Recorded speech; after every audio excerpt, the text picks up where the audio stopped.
August 1942, the United States made its first major offensive in the Pacific by landing Marines on the island of Guadalcanal. It was more than just a military operation. It was a desperate gamble. The Japanese were threatening to sever the vital supply line between the U.S. and Australia, and Guadalcanal, with its strategic airfield, stood as the last bulwark against that possibility. At first, the landings were uncontested, but the silence didn't last. Soon, the Japanese counterattacks came in waves, from the air, from the sea, and from the jungle. The airfield the Americans had hastily completed, Henderson Field, became the center of the struggle. Whoever controlled that dusty strip of land would control the Solomon Islands, and through it, the entire South Pacific. But Henderson Field was in constant danger. Every day, Japanese bombers and Zero fighters launched from the massive base at Rabaul, some 600 miles to the north. The U.S. had no long-range radar, no satellite surveillance, and often no advance warning. By the time aircraft were heard, they were already overhead. The runways became craters. Supply dumps vanished in fire. Planes were destroyed on the ground. At sea, the U.S. Navy was locked in a brutal series of nighttime battles with the Imperial Japanese Navy. These were not victories. They were slugfests. Cruisers burned, destroyers disappeared.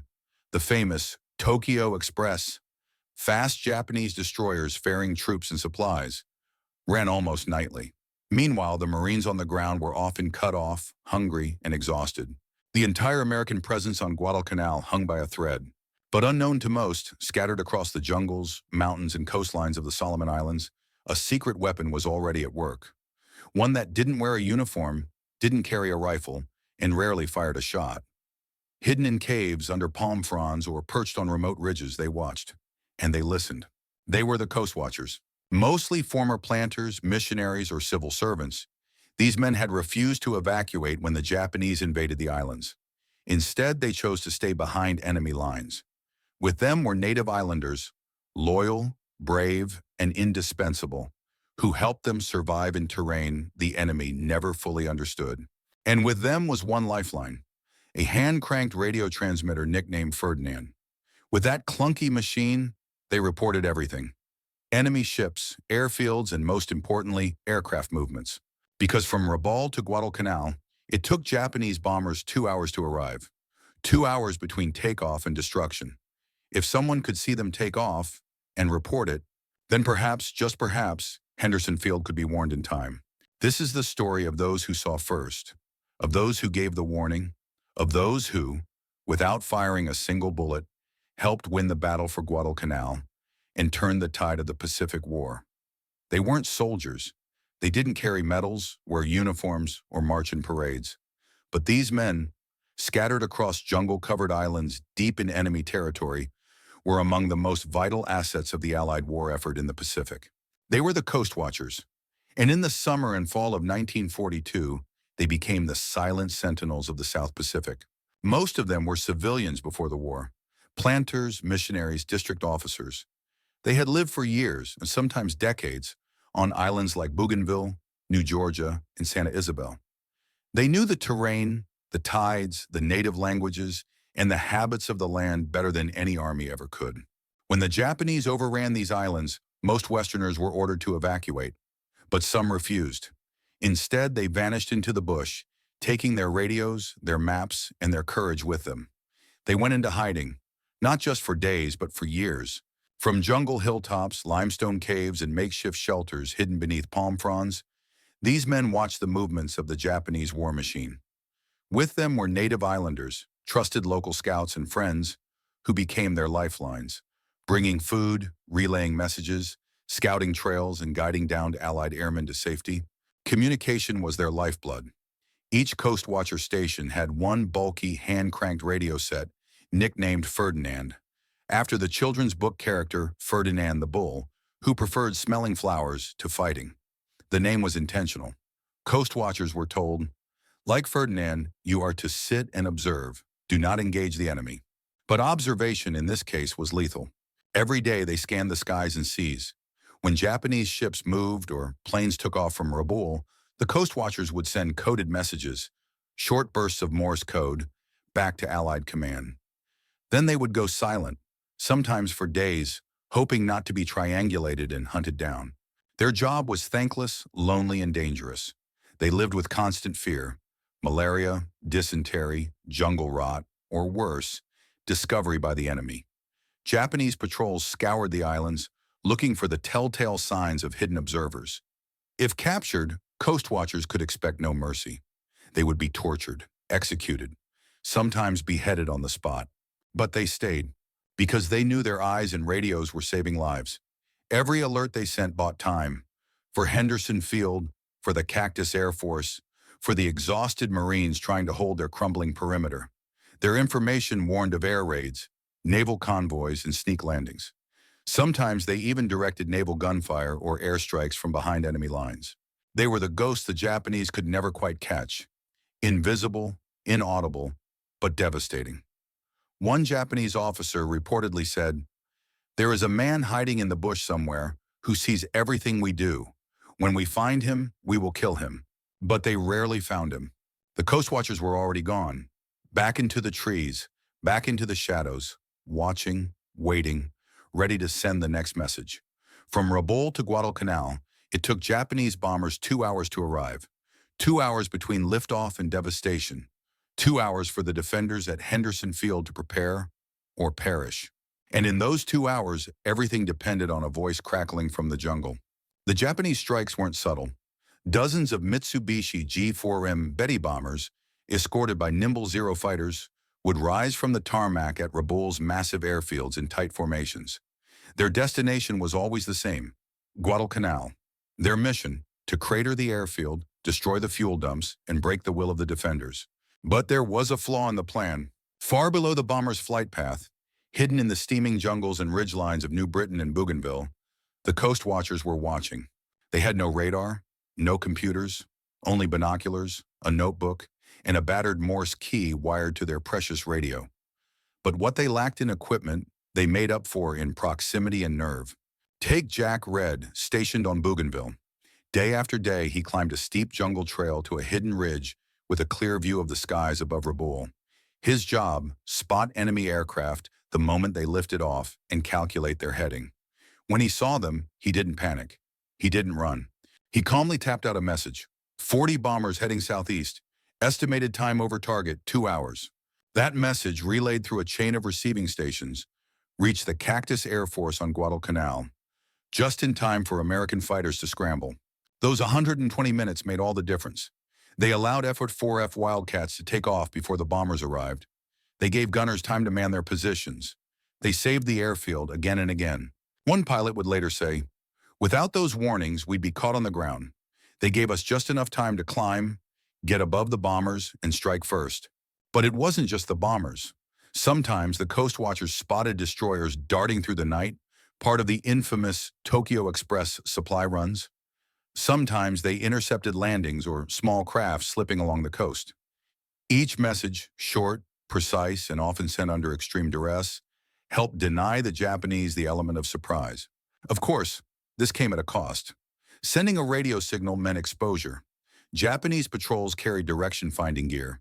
They could triangulate a transmission and launch search parties within hours. That meant every warning sent from a coastwatcher was not just a life-saving act, it was a gamble with death. But they did it anyway, because they understood that every minute counted, and every warning might save a squadron, a convoy, or the entire campaign. They were the first eyes to see the attack coming, and often the only warning anyone would get. A few clicks of a Morse key, 2 hours of preparation. A battle shifted before it even began, and then silence. The jungle swallowed the watcher once more. The coastwatchers may have been the eyes of the Pacific, but without the islanders, they would have been blind, deaf, and dead. Operating behind enemy lines, often cut off from supply and contact for weeks at a time, coastwatchers survived not because of what they knew, but because of who they knew. From Bougainville to Santa Isabel, from New Georgia to Choiseul, native Solomon Islanders became the true lifeline of the Allied intelligence network. They were not formally enlisted. They had no rank. Many spoke little or no English, but they carried supplies through jungle paths, warned of Japanese patrols, ferried urgent messages, and rescued Allied pilots from behind enemy lines. Without their silent courage, the coastwatchers would have lasted days, not years. Among these islanders, one name became legendary: Jacob Vuza. Vuza had once served in the colonial police force. When the Japanese invaded, he joined the Coastwatcher network as a local guide and scout. In August 1942, after helping a downed Marine pilot escape, he was captured by Japanese forces. They tied him to a tree and tortured him brutally, demanding the location of the American troops. He gave them nothing. When they left him for dead, slashed and bleeding, he managed to untie himself with his teeth and crawl back to Allied lines to warn of an impending attack. His message saved countless lives, and when he recovered, Jacob Vuza went straight back into the fight. But Vuza was not alone. Across the Solomon chain, thousands of unnamed islanders formed a vast web of informal intelligence. They knew every river bend, every hidden cove, every footpath that ran between Japanese garrisons. They moved like shadows, carrying food, medical supplies, and sometimes coast watchers themselves from one hideout to the next. They also helped identify Japanese troop movements. A fishing canoe spotting destroyers off the coast could become the tip of the spear for a bomber raid the next morning. A whisper in a village about a new landing party could trigger a radio message that would warn American patrols to ambush or evade. Even more critical were their rescue efforts. When Allied aircraft were shot down, it was often the islanders who found the airmen first, pulling them from the sea, hiding them in huts or caves, and then guiding them through hostile territory back to safety. These rescue paths were dangerous, slow, and often spanned dozens of miles. To the men they saved, they were nothing less than guardian angels. One pilot later wrote, "I don't remember his name. I couldn't speak his language. But he carried me on his back for 3 days. He never let me fall." In the jungle war of the Pacific, where every footstep could lead to death, the Coast Watchers had no greater allies than the people of the islands. Together, they wove a net so vast and so silent that even the Japanese Empire couldn't see it until it was too late. When the Coast Watchers first received their radio sets, they were told one thing: "You are Ferdinand. You are not to fight. You are only to watch." The code name was both charming and deceptive. Taken from the children's book, The Story of Ferdinand, it referenced a gentle bull who preferred to sit under trees and smell flowers instead of locking horns in the arena. It became the perfect symbol for what the Coast Watchers were meant to do: observe, report, and survive. But Ferdinand, the silent bull, would become one of the deadliest weapons in the Pacific War. The radios themselves were nothing elegant. Heavy, clunky, and hand-cranked, the Ferdinand sets looked like something cobbled together in a garage. They required multiple batteries or manual power generation. The signal strength was low. Transmission times had to be short to avoid detection. Yet despite their limitations, they became the single most important link between isolated outposts and Allied command. Each time one of those radios clicked to life in the jungle, history shifted. One message could trigger a fighter scramble at Henderson Field. Another could redirect bombers to intercept a Japanese convoy. Another might save the life of a stranded pilot, clinging to driftwood in shark-infested waters. None of these things would have happened without Ferdinand's quiet hum through the trees. It was in every way a weapon of silence, but it was also a beacon of danger. Each broadcast was a risk. Japanese direction-finding teams constantly swept the islands for rogue transmissions. Once a signal was located, they could triangulate it in hours, launching search parties into the jungle with orders to kill on sight. Some Coast Watchers were forced to move every few days. Some changed antennas, frequencies, and call signs with dizzying regularity. A few, too slow or too stubborn, were caught and paid the ultimate price. Still, they kept transmitting, not because they loved war, but because they knew what their information meant. In a conflict where the front lines were fluid and the enemy appeared suddenly from sea or sky, knowledge was power. Ferdinand gave the Allies eyes far beyond what radar or reconnaissance aircraft could provide. It gave them a map of the unseen, updated daily by invisible hands. And though the Coast Watchers never pulled a trigger, the consequences of their quiet work were loud and clear. Air raids intercepted, convoys sunk, ambushes prepared, pilots rescued, missions rerouted, thousands of lives saved, all because a man in the jungle clicked out a sentence: 10 ships heading south, 22 hours. The Coast Watchers weren't frontline fighters. They weren't trained to attack or even defend. But with a tin box, a Morse key, and the courage to sit still in the shadows, they changed the course of the war. They watched. They waited. And Ferdinand, peaceful though he was, left behind a trail of destruction no enemy could ever fully comprehend. In war, recognition is rarely given easily. Glory tends to follow those who charge headlong into battle, guns blazing. Medals go to those who storm beaches, shoot down enemy planes, or command mighty fleets. But sometimes the most important contributions come from those who sit silently in the shadows and wait. One man understood this better than most. His name was Admiral William Bull Halsey, commander of U.S. naval forces in the South Pacific. A tough, aggressive leader, known for his bold language and steel resolve, Halsey was not one to hand out praise lightly. And yet, when the Guadalcanal campaign finally tipped in the Allies' favor, after months of bloodshed, desperation, and uncertainty, he offered a rare tribute. The Coastwatchers saved Guadalcanal, and Guadalcanal saved the Pacific. 11 words, one of the most powerful acknowledgments of unsung heroism in modern military history. It wasn't just sentiment, it was strategy. Halsey, like others in command, had seen the reports. Time after time, enemy bomber formations were intercepted before reaching Henderson Field, thanks to the advance warnings provided by Coastwatchers. Naval convoys were diverted, ambushes were avoided, wounded airmen were returned safely, many of whom would go on to fly again. Without these quiet sentinels and their native allies, Guadalcanal could have become a second Pearl Harbor, a defeat that might have broken the Pacific War effort before it truly began. And Guadalcanal mattered. It was the first major Allied offensive against Japan. It was the hinge on which the momentum of the war swung. Losing it would have opened the door for a Japanese invasion of New Caledonia, Fiji, or even Australia. Winning it meant pushing back. Halsey understood that Henderson Field didn't survive by accident. It survived because men in the jungle gave 2 hours warning, again and again, at the risk of their lives. The Coastwatchers never asked for glory. Many didn't even see themselves as heroes. They did what they believed had to be done. They trusted their radios more than rifles. They valued information more than firepower. They were, in the truest sense, guardians, not warriors. But when the war turned and the tide shifted in favor of the Allies, their quiet contribution was no longer invisible. The U.S. Navy began awarding decorations to both the Coastwatchers and their islander allies. Several were given Legions of Merit, Silver Stars, and Distinguished Service Medals. Others received nothing formal, but were never forgotten by the men they saved. In the eyes of the survivors of Henderson Field, pilots, Marines, and Seabees alike, the Coastwatchers weren't just signalmen, they were lifelines. And in that one sentence, spoken by one of the most powerful men in the U.S. Navy, their place in history was secured. The Coastwatchers saved Guadalcanal because sometimes saving the war doesn't require a gun.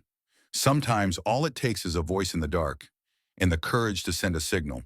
For every message the Coastwatchers sent, for every warning that saved lives, there was a cost. Their work was invisible to most, but not to the enemy.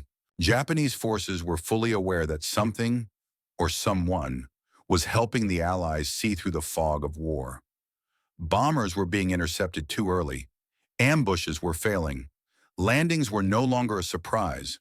Someone was watching, and that someone had to be silenced. In response, the Japanese began a ruthless campaign to hunt down the Watchers. Using direction-finding equipment, patrols combed the jungles of the Solomons. Villages were burned, civilians tortured, suspected collaborators executed. In this brutal shadow war, silence was not just a strategy, it was survival. Some Coastwatchers were lucky. They stayed mobile, shifted locations constantly, and disguised their transmissions. Others weren't. Many were caught. When they were discovered, there were no trials. Some were beaten, others beheaded. Entire radio teams vanished without a trace. Native guides and messengers, often teenagers or elders, were shot for the simple crime of carrying a canteen or a slip of paper. Loyalty to the Allies was a death sentence. In the records of the Pacific War, names are sparse, faces are forgotten. But among the island communities, the stories live on. There was the operator who refused to leave his station even as gunfire approached, clicking out his final message before being captured. There was the scout who, despite infection and fever, led 2 injured pilots across 40 miles of jungle before collapsing. There was the young messenger, never more than 15, who was tortured and killed. His name never recorded, but his mission completed. These were not combat deaths. There were no medals, no ceremonies, no headlines. They were quiet sacrifices made in silence, beneath the canopy, far from the front lines. And even after the war, many of these heroes were forgotten. The headlines went to Midway and Iwo Jima. The photographs captured fleets of battleships and Marines landing on volcanic beaches. The silent war of the Coastwatchers faded behind the noise of victory parades. But not for those who served on Guadalcanal. Not for the pilots who lived to fly another day. Not for the Marines who held the perimeter because someone said, "They're coming. Be ready." To them, the Coastwatchers were guardian angels with radios. Their messages were more than intelligence. They were lifelines. And the price they paid? The price of hiding, resisting, enduring, and dying alone was a burden carried not for glory, but for duty. They were never supposed to be heroes. They were told not to fight, but some of them died anyway. Because even silence in war can leave echoes that last forever. Wars are often remembered for their firepower, for the thunder of artillery, the flash of gunfire, the roar of engines. But in the jungles and islands of the South Pacific, it was not just bullets and bombs that decided the outcome. It was information. The Coastwatchers proved that intelligence, when used precisely and courageously, could shift the course of a war. Their warnings saved airfields. Their observations sank ships. Their rescue missions returned skilled pilots to the sky, all without ever storming a beach or commanding a fleet.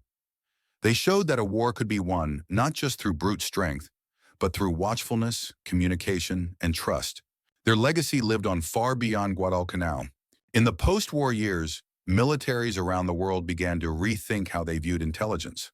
The Coastwatchers weren't just informants. They were deep cover operatives using terrain, local allies, and primitive technology to outsmart a vastly superior enemy force. They were a blueprint for what would later become modern special reconnaissance, signals intelligence, and human terrain mapping. Their work also helped redefine what heroism looks like. It wasn't always loud, it wasn't always seen, but it was vital. A handful of men hiding in the bush, with nothing more than a pair of binoculars and a radio, altered the trajectory of the entire Pacific campaign. They created a wall of awareness stretching across thousands of miles of ocean, an invisible shield that blunted Japan's momentum and gave the Allies time to recover, regroup, and strike back.